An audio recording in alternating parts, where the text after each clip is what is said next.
Good morning, good afternoon. I'm Katherine Marshall. I'm sitting in Washington, D.C., speaking from the Berkley Center at Georgetown University and the World Faiths Development Dialogue.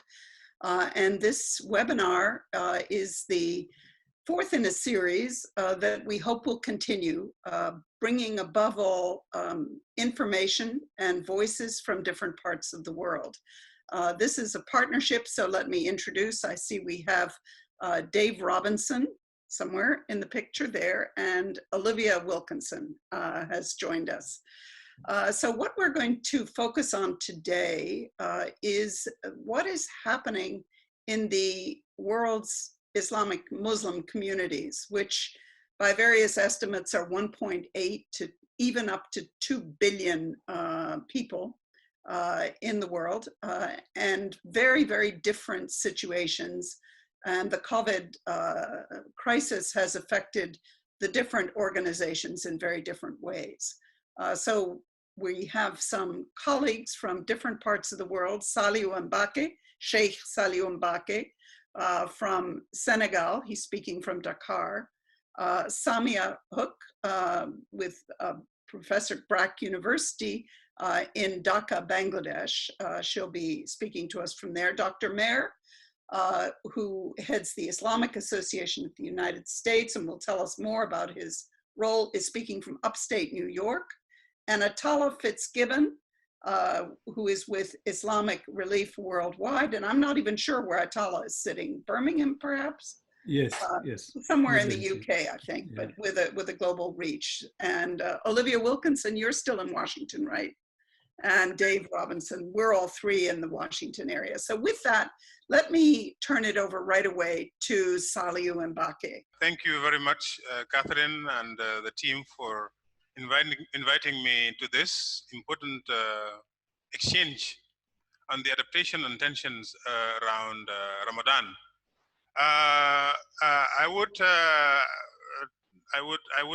not dwell much into the, but I will be very focused on something that is very, very important, extremely important at this time, which has to do with the consequences of the lockdown on people, especially regarding food distribution during Ramadan.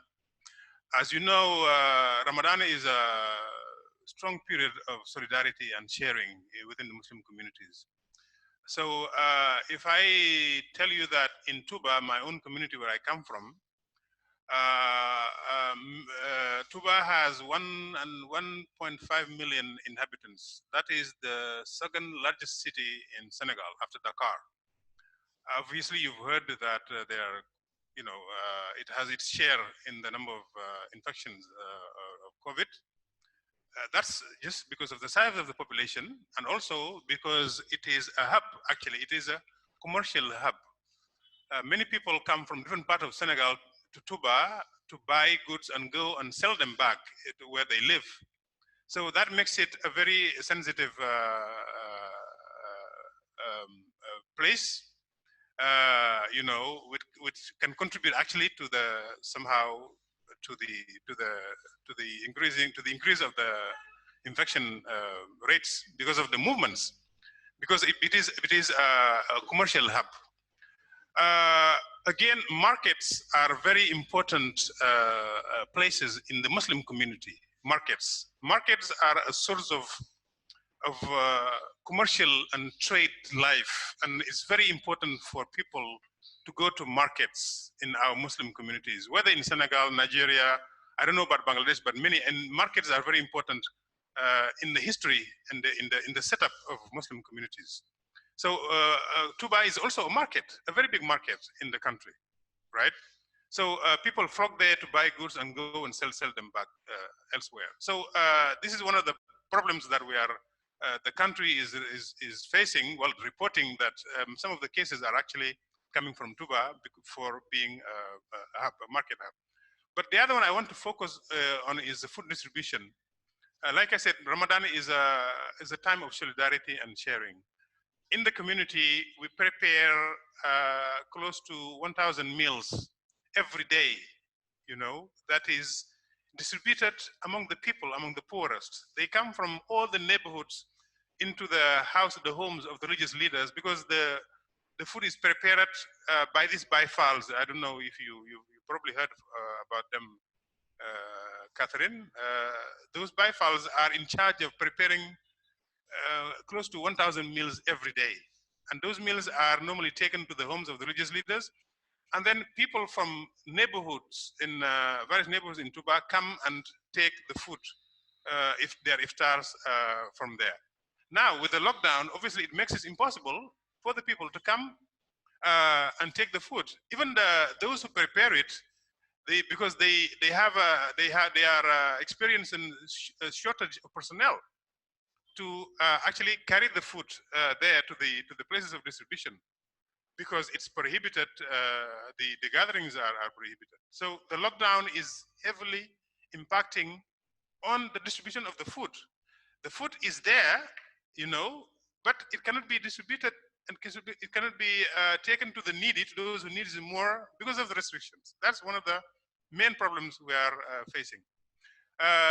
The other one is that the religious leaders here are centers of redistribution channels of the resources in general.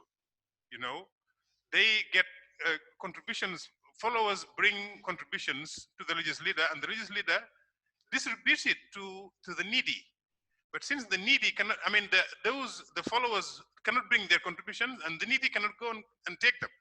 Again, that's another big problem, that they cannot serve as like channels of redistribution of the wealth or the resources, being it food, money, or whatever. So it is affecting. Lockdown is heavily impacting on these things, and obviously for the period of Ramadan, it makes it worse because people cannot move around. And as I said, the markets are important. Because they are centers of trade and all that. It makes the economy move. You know, Africa is communal life as opposed to individual life in the West. Communal life is what makes the economy move.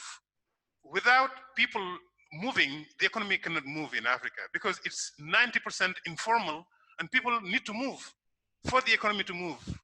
You know, the African economy is 90% based on that, on movement of people and gatherings of people in markets, at religious leaders' place, you know, whatever. That's what make people, the economy move. So this is a problem. The third question is obviously the tension of the mosque closures.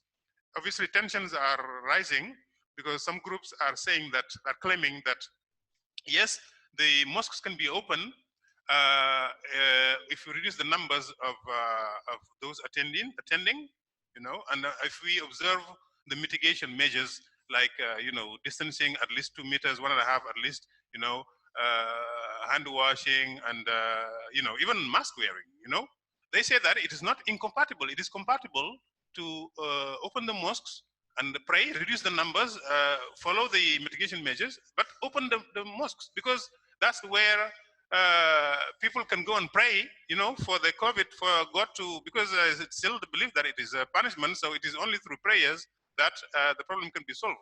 So there's voices raising, for asking for the reopening of mosques, especially during this Ramadan, so people can pray. The last question, maybe that is a source of tension, is the Dara issue. Obviously, with the lockdown, the government has asked all the Daras to close down, and then the children sent back. The Daras are the schools, the Muslim schools. The Daras, yeah. That the Daras are be closed, and then the children be sent back to their homes. But do they have homes? Most of the children don't have homes. They're street boys, you know. They you know. So the Dara owners, Dara masters are saying that actually the kids are safer in the Daras than on the street. And actually, there have been cases of Talibans, you know, the kids being infected on the street, not in the Dara, but on the street of COVID-19. So there also there's a tension. They are also obviously complaining about the economic loss that is behind it, because they say that they can't, they don't they don't make any more earnings because the data are locked and they need to be compensated. So there's also tension around that. I think that's what I can say for now, and then we can, with the exchanges, we can. Great, thank you very much, Sheikh Saliou. And I do want to note that there is a Q&A box, and do put any comments or questions in the Q&A. And when each of the 4 speakers today has finished, we'll come back to those. So let's turn now to Dr. Samia Hook in Dhaka. So thank you, Catherine, and the team for organizing this and inviting me to speak today. So Ramadan, in Bangladesh, we actually started or entered Ramadan with a certain measure of trepidation, simply because, you know, it was during this crisis, during the COVID crisis, it was going to sort of impinge on not just people's sense of their religious freedoms, because we saw that happening even before Ramadan with the mosque closures, that tension and that conversation and the tension was brewing already. But also, you know, what this would mean for Ramadan. So that there's the sense of, you know, how does one really observe Ramadan, which is normally, of course, very spiritual, but in a very collective sense, as Saliou has just already told us. It's very social. It's a time of the year where there's a lot of food sharing that happens. There's a lot of heightened market activity that happens as well. And oftentimes the ways in which people, you know, perform their rituals, their prayers, and then from there go on to the late night market to do Eid shopping, and then to do some groceries to bring back to make food for the next day, and then organize, you know, either to distribute that food or for people to come to your home for food.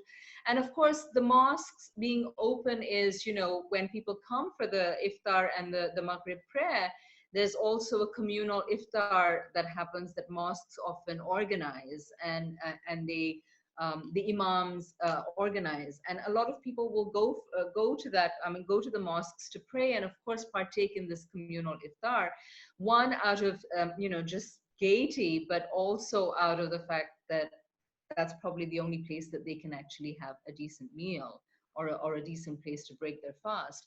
So we entered Ramadan with all of these trepidations, actually, and these trepidations remain because we see as the mosques remain closed, so the Tarawih prayers, which happens after iftar, we've seen the government directive is that mosques are not technically closed, but they're open to a congregation of 8, which is essentially the mosque committee, perhaps, right?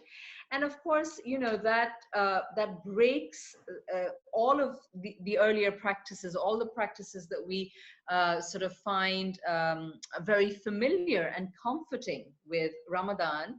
And of course exacerbates all the tensions of a lockdown, you know, with regard to markets being sort of asked to be quiet, asked to be closed, and religious activity asked to be closed or asked to be privatized in tandem.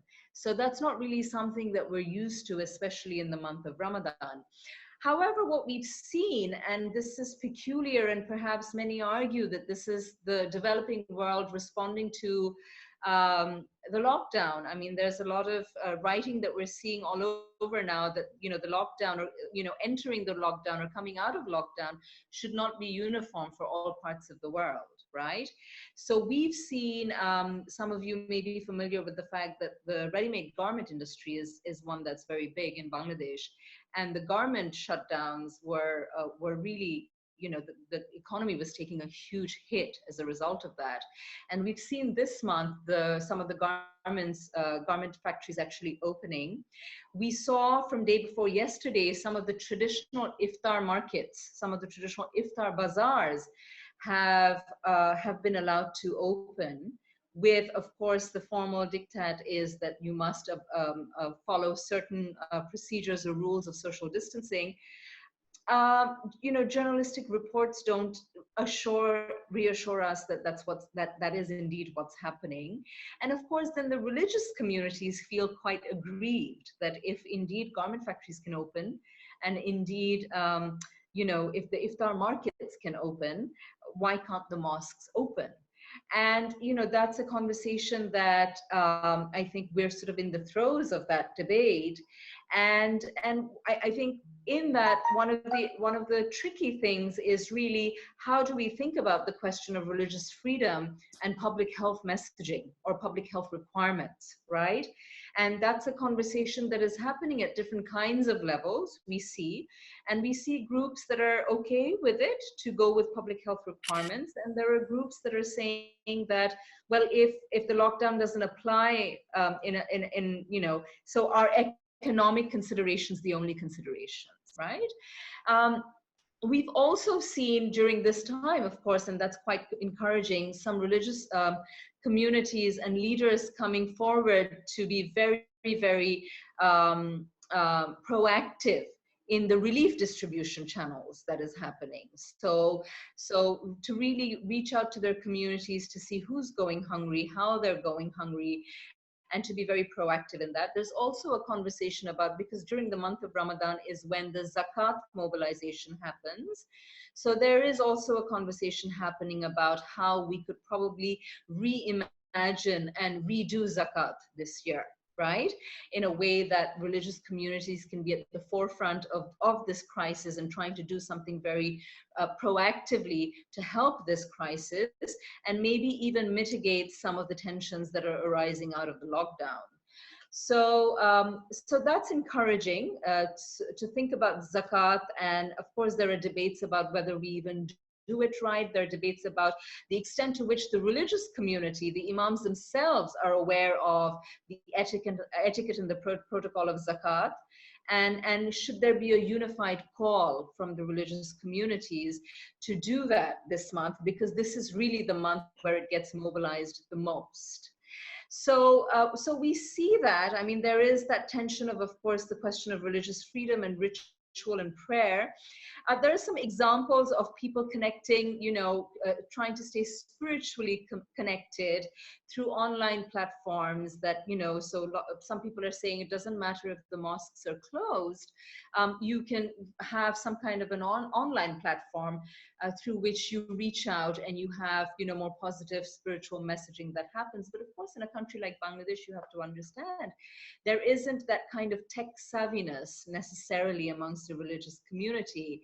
And even if they, I mean, some are YouTube celebrities, but at the very local grassroots level, perhaps there isn't that kind of tech savviness, even amongst religious leaders, that they would be allowed to sort of, take Ramadan online, if you will, So some of that kind of discourse actually doesn't work so well for us. And yes, the question of, Ramadan being a thriving time socially, spiritually, economically, it's a very important time. This is when the markets thrive the most. This is when the Eid bazaars come alive. Like I said, people come out of their Taraweeh prayers and they go to the market and they shop and they have a late night dinner and they shop till 1 a.m., at all levels of the population. So definitely that seems to be missing this year, and there's trepidation about how this will affect us. Thank you very much, Samia. That's a very vivid picture of what's happening in Bangladesh. Let's turn now to Dr. Mayer, who has both, I think, a very local but also a very global perspective, and also has a very medical as well as a very spiritual. So perhaps you can give us some insights into what you see from where you're sitting. Yeah, so, assalamu alaikum everyone, peace be with you all. So yes, I'm part of the Islamic Medical Association of North America, which is called IMANA. We're the largest American Muslim medical association. So I actually and been the chairman for our medical relief. So like work in Senegal and Bangladesh, we were talking earlier in the Rohingya camps, Syrian refugees in Jordan. We have medical teams that go to Haiti, all around the world in 40 different countries. So our work has been truly impacted in that sense by this epidemic on an international level, where we send medical teams to all these different parts and regions around the world to provide free healthcare and surgical care. So it's definitely been an impact in terms of NGO work and relief work. And I know many of you probably watching are affiliated with some sort of NGOs and or have worked with them or know of them. And so on a global scale of giving back in terms of service and volunteerism, this has been a tremendous effect. And I was just talking to Dr. Samia in Bangladesh about what was happening in the Rohingya camps, because our teams have been there every week for the last 2.5 years, and we've had to shut down. So the impact has been tremendous and very concerning for me. You know, Ramadan, for those who may not know, it's the 9th month of the Islamic calendar, and it's a very holy month. It's the month where the Quran was revealed to Prophet Muhammad, and also 23 years later was completed during this month. It's a month of self-reflection. It's not a month of just starvation, as many, sometimes my non-Muslim friends interpret it as. It's a month of bettering ourselves, about obedience to God and these watching us. So in terms of COVID in the USA, you know, the Muslim community came out right away. I'm also a member on the founders board for this ISNA, Islamic Society in North America, and with Imana and ISNA and Islamic Relief and many organizations, we came out with a statement right away before Ramadan about distancing, not going to the mosques, shutting down the Friday prayers, which is a very, it's similar to how churches on Sundays and synagogues on Fridays for their Sabbath, on Saturdays, I'm sorry. So the mosques were shut down very early on during this. So the American Muslim community was really responsible. And it sort of, the sadness though comes is that, you know, there's a political commentator, Paul Sperry, who put out a tweet, and many of you have seen this, that the White House, I think, also had shared this and retweeted it, was that let's see if authorities enforce social distancing orders for mosques during Ramadan like they did churches during Easter. You know, and I think that was really hurtful to the Muslim community. I mean, we were in the organizations that I mentioned, and you know, there's 30 plus who came out full force and made a strong statement that the mosques are going to be shut down. There's not going to be the Tarawih prayers that take place at the end of the night.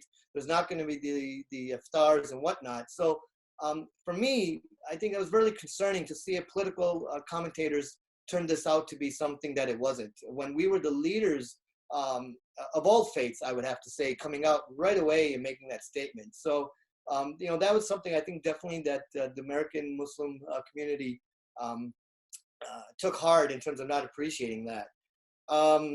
So, as I said, there's a task force, a COVID-19 task force of multiple Muslim organizations here in the USA, and a few of them that I mentioned that I'm proud to be board members of. And we really took a hard stance. But some of the concerns about Ramadan right now in the USA is there's so many refugees here in the USA from Somalia, from Syria, from you know, you name, from Yemen, you name the war-torn countries right now around the world. And those refugees really during the month of Ramadan, you know, they depend on the mosques, they depend on the volunteerism of interfaith organizations, not just the Muslim community, but many churches and people of no faith support the refugees. And now that's really been an impact on them, not just because of Ramadan, but overall during the COVID. So there's a lot, you know, in terms of an impact on the refugee population here. You know, and on a personal level though, Ramadan, you know, here in the United States, it's much different than Senegal and Bangladesh, where it is a community affair. You know, in Muslim countries, it's much different. But here, there is solidarity as well. You know, attending the mosques and going to the events there is something that we all look forward to and that we're missing out on. But at the same time, it reminds me of something that when the Prophet Muhammad sallallahu alaihi wasallam, you know, peace be upon him, when in the early days of Mecca, when Islam was being revealed, the Quran and Islam was early on in the times of the pagans and in the Arab lands, back in, you know, in the 600s, they practiced Islam in fear. They weren't praying out in the open. The Muslims weren't openly saying they were fasting. They lived in early years of Islam, lived in fear. So I take that, and with my family discussed this, and I reflect upon that, is that we as Muslims, it's our obligation. We are staying home. We're not going to the mosques. We're not openly practicing our religion out and open in terms of being out in public right now. but it's not because of fear. Our beloved prophet had to do this out of fear. We're doing this out of an obligation for humanity. This is what our religion teaches us, is to put other people's life first and foremost, even if it means that we have to sacrifice our own faith. And I think that's the beauty of Islam, is that it's very flexible, and people sometimes misconstrue that we are obligated not to be going to the mosques. We're obligated that we aren't doing our Friday prayers right now to help save humanity and help protect our fellow man, be he Muslim, Hindu, Christian, Jewish, atheist, agnostic. So, you know, that's really what I wanted to share about what we are doing as the American Muslim diaspora right now. Thank you so much. And let's go, last but not least of our speakers, to Atala Fitzgibbon, Islamic Relief Worldwide. So he's another person who has a very, very local, but also a very global perspective. Atala. Thank you, Katherine. And this is amazing to see the sort of 360 view of Ramadan and COVID from different perspectives and different places. I wanted to make initially just a reflection around actually that Ramadan and COVID-19 lockdown in some ways are not incompatible, because they're both disruptions. I mean, COVID is a huge disruption, as we're all aware, to our movement and other things, but Ramadan is also an enormous disruption to our normal lives, in not eating, not sleeping strange hours, and all these type of things. So I've actually almost felt like I've been fasting the last month because of these type of things. I know I'm in a particular situation, and the reason one reason for fasting is that this disruption is meant to make us reflect. It's there to shake us out of our forgettance and our bad habits and norms, etc. And that's already happening to the Muslim community with COVID, because COVID is a huge shock to the psyche. It's a shock to communities. It's also a shock to us individually. Causes huge reflection. I'm sure all colleagues here have had this experience of this massive reflection, particularly right at the beginning, where it was really sort of emerging as a very scary thing. And so for Muslims, I think it's been a process of reflection around, and predominantly the sort of theological and religious reaction to it has been, this is something that sent by God to remind us of him. And therefore, there's been an increase in many ways of sort of religiosity, and so actually it coming at the time of Ramadan is interesting, because Ramadan is a time of inward reflection, but it's also a time of solitude. And Samia and others quite rightly pointed out, you know, the culture in the Muslim world about how after breaking the fast, you know, we have this very kind of dry, austere day, and then we break the fast and we feast and we pray, and then we go out shopping. And in some Muslim countries, it's almost like it's crazy. I mean, the night becomes the day, but it becomes the day with something else. It's almost like a festival every night, and that is going to be stopped now in most countries. It's not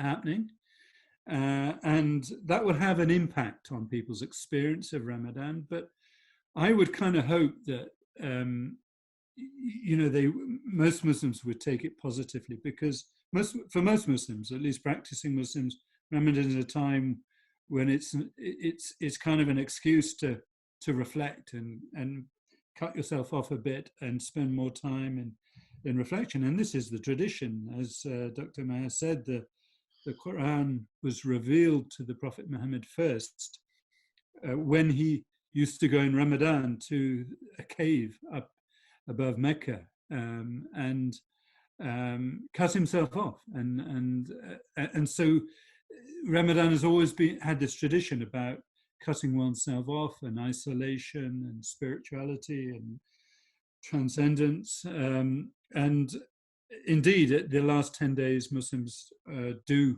cut themselves off often and go into itikaf in the mosque, where they are not allowed to talk to anybody, and just receive food through like a sheet or something. So there's a strange sort of relationship between the two. But there are some other ways in which it's changing us. I think the whole sort of online issue has been reflected upon by Samia well.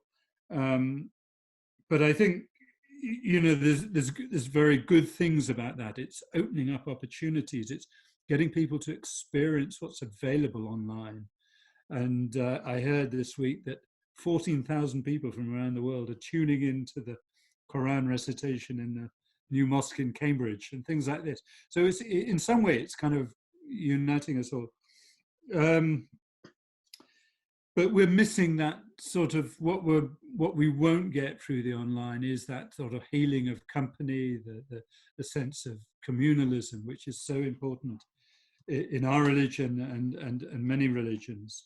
And that's not going to be replaced. But we hopefully we'll be driven more inward, and we'll have some benefits. I just wanted to focus a little bit on a few other issues. Islamophobia. People will be aware that the right-wing media, in some cases, certainly in the UK, and I suspect in the US, has picked up on Ramadan as being a risk, and it's sort of fed into a trope around an Islamophobic trope about Muslims being a risk to society and all of this, and that's been very worrying.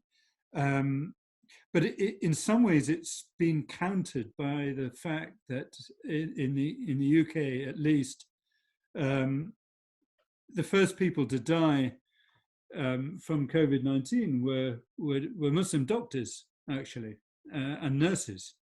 And for some reason, we don't understand fully the reason why, it's hitting the BME community much worse than the white community. And there could be a whole range of reasons. It's certainly hitting the Muslim community very badly, but it was very high profile here that Muslim doctors have been dying and medics have been dying at a greater rate than others.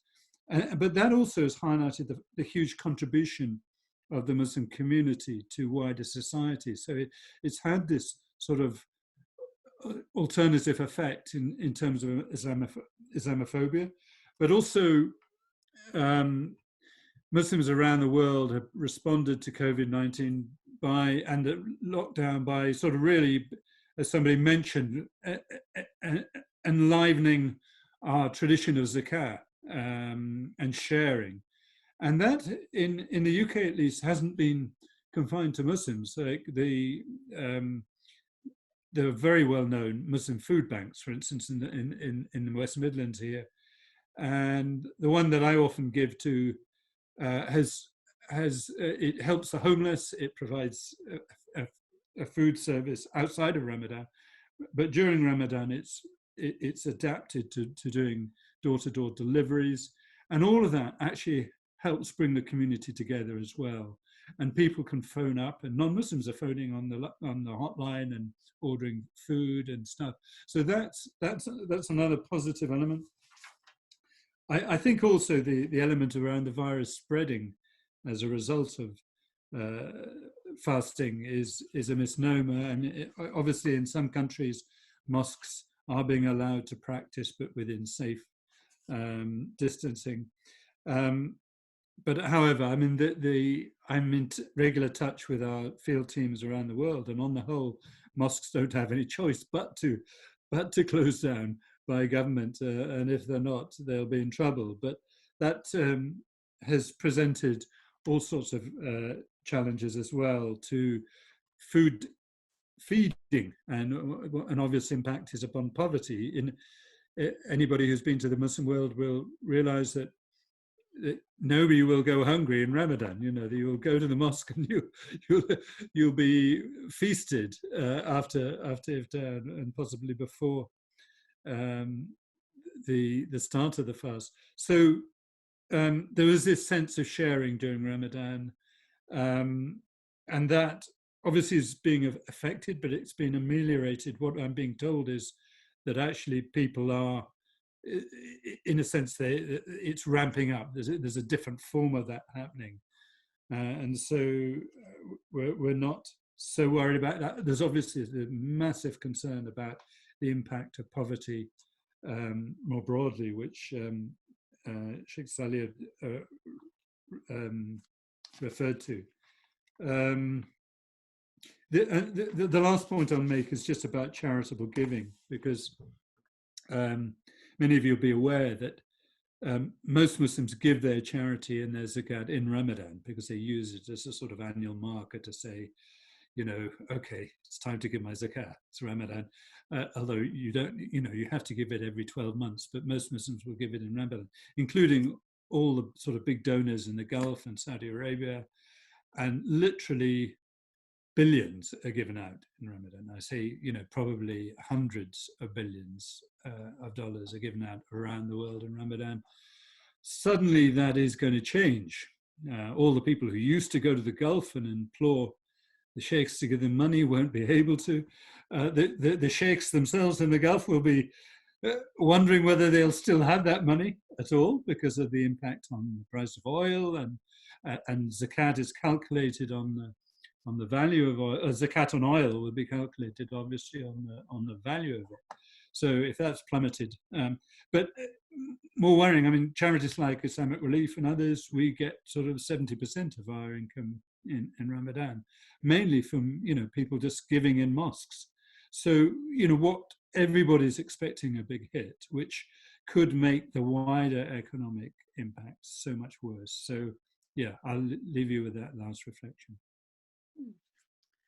Well, thank you all four of you, for remarkably thoughtful, thought-provoking discussions. We have a number of questions, and I must say, I'm sure all of us do as well, and we don't have very much time, just over 20 minutes left.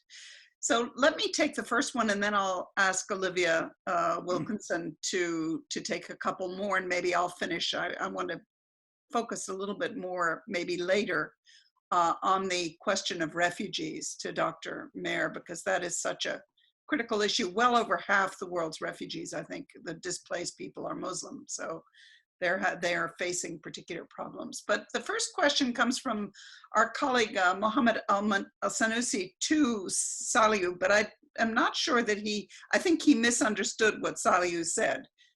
Can you read it? Can you unmute yourself, Saliou? If you want, can you read it? You can, but the basic question is that he understood Saliou to say that mosques were opened so that God could remove the pandemic. But as I understood it, Saliou was reporting some of the attitudes in Senegal rather than his own. Oh yeah, of course. Yeah, yeah. It is the general perception of some Muslims. It's not all. Some Muslim groups and individuals are claiming for reopening of mosques so that people can pray to chase away COVID. Yeah, it's basically that. And their argument is that by reducing the number, limiting it to the gathering is, if you have 12 people. Normally, it is the committee, most committees that can do that. Up to a number of 12, but distancing themselves at least 1.5 meters, and obviously washing hands and all the mitigation measures. I would just say, the Sheikh Saliou, that's been seen here in the USA also. There's some churches down south, and even some synagogues. So I think this is something across all faiths, that there are people who cling to God in a way of when it's identifying it with buildings versus identifying it with spirituality, that you could pray for this pandemic to go away while being at home. And that's what in Islam we're told to do, to be safe.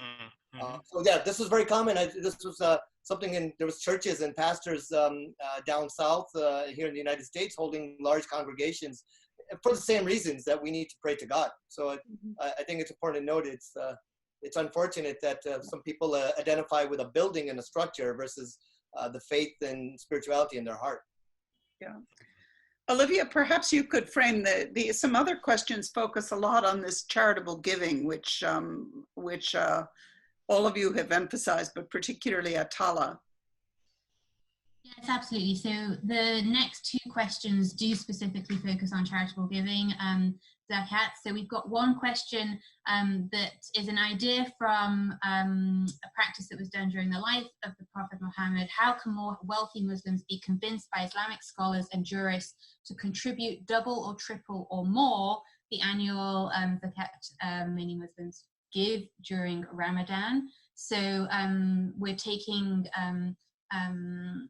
an opinion about how do we move forward with encouraging further zakat, even as we might be seeing a loss currently, as Atala referred to at the end of his presentation. And then we've got a question around that follows on from the same participant, and if this is not done this Ramadan, and if this doubling of zakat is not publicized in this Ramadan, when should it be done? So is this a particular opportunity posed in this Ramadan? Why have we not heard of more people promoting this? Do we think there's a reason why this is not being promoted? I'll open that to all speakers. It's not targeted at any particular speaker. Yeah, I mean, I think in terms of zakat, I think Brother Atala was very clear in terms of, I also represent organizations, being on a couple boards. This is a tough time for organizations that do charity work, because a lot of people have lost their jobs and a lot of people aren't working. So the zakat donations worldwide will be less. So I think there's a lot of volunteerism and volunteer work will be truly impacted because of the ability of people maybe not being able to give the full amount of zakat this year. In terms of asking the wealthy to increase their zakat, I don't know of any direct reference from the Quran or Hadith, which is the life of the Prophet, where that was implemented. What I can say is that anyone who's a Muslim community that's looking to do their zakat and who's wealthy is, it is a time to try to give more if you can. It may not be counted just as your zakat, but it's just charity in general. This month is a month where our blessings and our good deeds are blessed 70 times fold. So to the Muslim community out there, I'd say is, if you're in a position to give more than what you normally give for your zakat, then this is the opportunity for you to do that. It's also an opportunity to help, our non-Muslim neighbors and friends, and like in UK for Atala, and in Bangladesh for the Hindu community, and here in the USA for the non-Muslim community. We as Muslims have an obligation to help our fellow neighbors right now, first and foremost, and that's happening here in the United States. Many organizations are doing food drives and food pantries and doing numerous things based out of the mosques, not for Muslims only, but for everyone. And it's something we do year round, but the month of Ramadan has definitely perpetuated that because it is a month where we really do give, and we really try to bring out the best in our faith and the best in ourselves. So we're seeing that take place. Do any of the others of you want to contribute? I would just also say that I think from the perspective of zakat being increased, that zakat is a fixed percentage which won't increase. It increases just with your wealth. However, that forms the smaller part of Muslim giving. The largest part of Muslim giving is referred to as sadaqah, or literally charity. And that makes up usually for most people, far more than they give in zakat. So this is going to be an enormous challenge upon the rich and the well-off within communities, because of the Islamic teaching, around not hoarding in times of starvation and food shortage, of not being, the famous hadith where it says you are not a believer if your neighbor goes hungry. So all of these really bring to the fore the very strong ethic in Islam around sharing. Your wealth is not yours. You are mustakhlafina fi. You're custodians of your wealth, and this is a a massive challenge, and definitely charitable giving will have to increase within the Muslim community, and I'm confident will increase. Muslims are incredibly generous, and they will see this as a need to sacrifice, I'm sure. Samia, did I see you wanting to say something? Yeah, I mean, I think it would also be very useful. I mean, I'm sure there are lots of very interesting initiatives happening globally, and each context is very different. But in our context, you know, I think people's abilities, even for the wealthy, to give zakat might have gone down somewhat. However, I think this is also an opportunity. I think I saw the word opportunity in the question, to really think about being a bit creative around zakat. And I think that's where religious leaders can come in, and we can actually try to give them some space, more than we usually do, in terms of encouraging donors and givers to really engage in ibadat or worship through their financial means, whatever that is.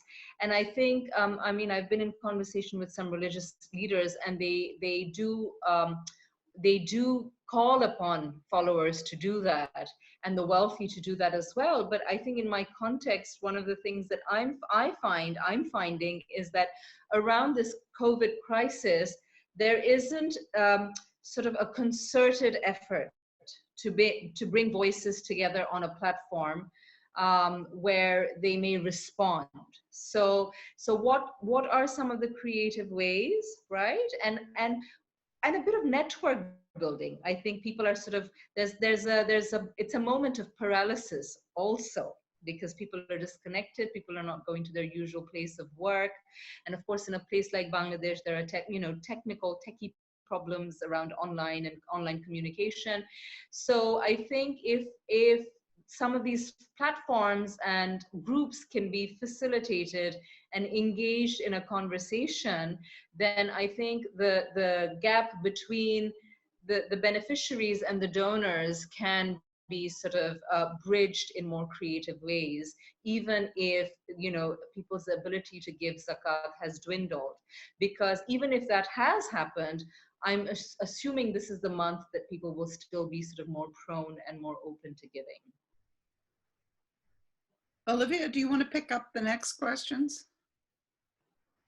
A few questions coming through now. Just reiterate, you can do that on the Q&A at the bottom of the screen. So the next question is about the more spiritual aspects of Ramadan. The person asking the question says that we've covered the more material aspects and requirements of Ramadan. Can the speakers delve deeper in the spiritual aspects, such as reflection, Tarawih prayers that we've briefly touched on, tahajjud as important Ramadan rituals, and again, that is open to any of the speakers that would like to respond. I think that came before Atala had really focused quite a bit on that question, but you might, all of you have something to add. Go ahead, Atala. It's okay, I would let others go first, but I was just going to say, it's interesting, the Tarawih prayer, which is sort of the nighttime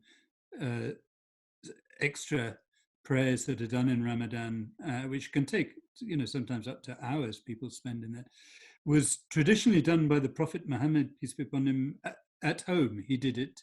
It was an individual prayer. But then in later years, the second caliph decided that the blessing of congregation, because congregation prayer is viewed as being more richer spiritually, there would be benefit in people coming and making it a communal prayer. So it's not, it's absolutely fine to do it at home. I think in some ways, I actually like praying at home myself, because I think there's this sense of solitude and presence, and it's just you and God, but everybody's different. Some people get more benefit from praying together, but the point is that both are acceptable and meritorious. Samia, please, and then we'll go to Saliou, yes, after. Samia, go. Yeah, to reflect on the spiritual. The spirit of the prayer. Yes, absolutely. But I think, you know, a lot of this stuff is very sociologically embedded as well, right? So, you know, in terms of finding that solitude in your home, I mean, there's been some religious leaders have been saying that you have to turn your home into your mosque.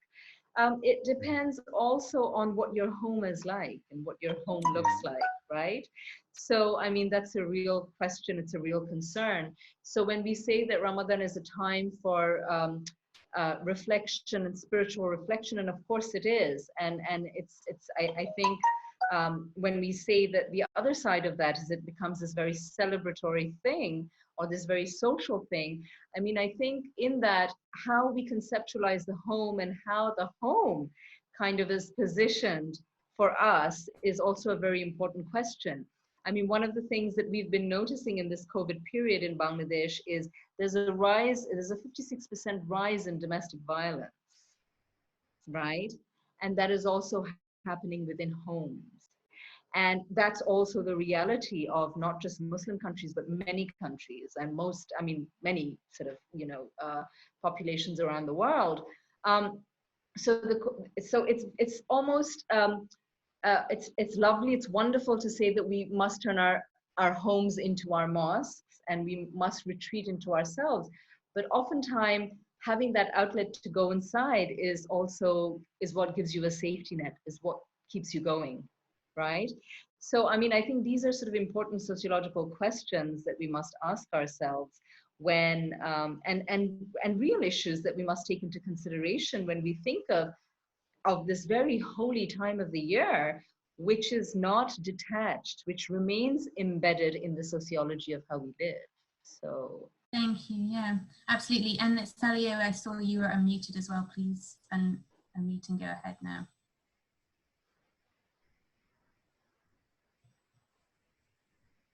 Saliou? You're referring to me? Yes. Oh, okay. About spirituality, right? Yes. Yeah. Yeah, I think, yeah, I mean, I also like praying at home alone because I feel more, you know, more detached from the world and then more attached to God, you know, and in that solitude. But again, like Samia said, in our own African context, Senegalese context, it's very, very communal. Everything is very communal, and obviously Ramadan is seen to be a moment of. It's very festive in general. The sociological aspect is very festive. But I will come to something like that. That is very. I mean, regardless of Ramadan or not, but it's just the impact. One of the impact that COVID is having. And this is, there is some arguments, is that in some neighborhoods in Dakar, for example, the capital city of Senegal, you will find that in one compound, you have 4 or 5 families living in one compound. So literally you have 50 people living in one compound, you see? So when there was no lockdown, people will go out and just come back home to sleep. You know, because they would sleep anywhere, you know, because there's not even enough room for everybody. They would sleep on everywhere and anywhere, you know, on mattresses, what. So people are saying that people actually, and especially the kids, because of schools are closed, kids are at home. Now, if everybody stays at home, you know, the risks are much higher than if, because of the proximity. People, if you know, if people were to be left out, so it's actually safer.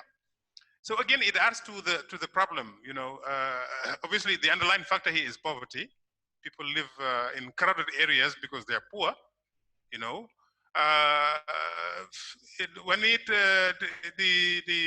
that effect on Ramadan, yeah, I mean, people are still praying. People pray like in those compounds of 50 to 60 people. People pray. They do Jummah prayers. Jummah prayers is group prayers. You know.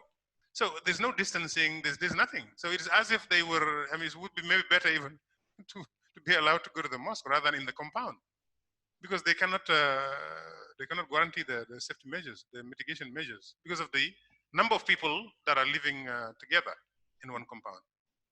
But these are one of the inconveniences, I would say. But again, I think obviously spirituality is it is the most important thing is the spiritual aspect of it, the communion with your God, whether you do it at home or at home, but it's at the mosque or at home, but it's the most important part. Thank you, Saliou. It's interesting to have the spiritual and the sociological going together. As you say, it's so much about the spiritual, but we have to be aware of these different spaces, the risk domestic violence, the risk of people coming together in other spaces outside the mosque and what that might mean as well. So there's always that connection there. The next question to go to is a really interesting one around Ramadan and peace building and reconciliation. So Ramadan is a time for peace building and reconciliation. Do we have, or have we heard of any examples that either show that this has been limited this year, or on the opposite end of the scale, that this has been a chance for enhanced peace building and reconciliation amongst different groups? I can speak from the perspective of the USA. Yeah, absolutely. I think that's a wonderful question and a wonderful comment. That Ramadan is a time for reconciliation. It's reconciliation within ourselves, first and foremost. This month is about introspection and reconciling with ourselves and making ourselves a better human being. If we can make ourselves better, then we can make our family better, and then we can make our community better and make everything around us better. I don't see it being limited necessarily, at least in the United States.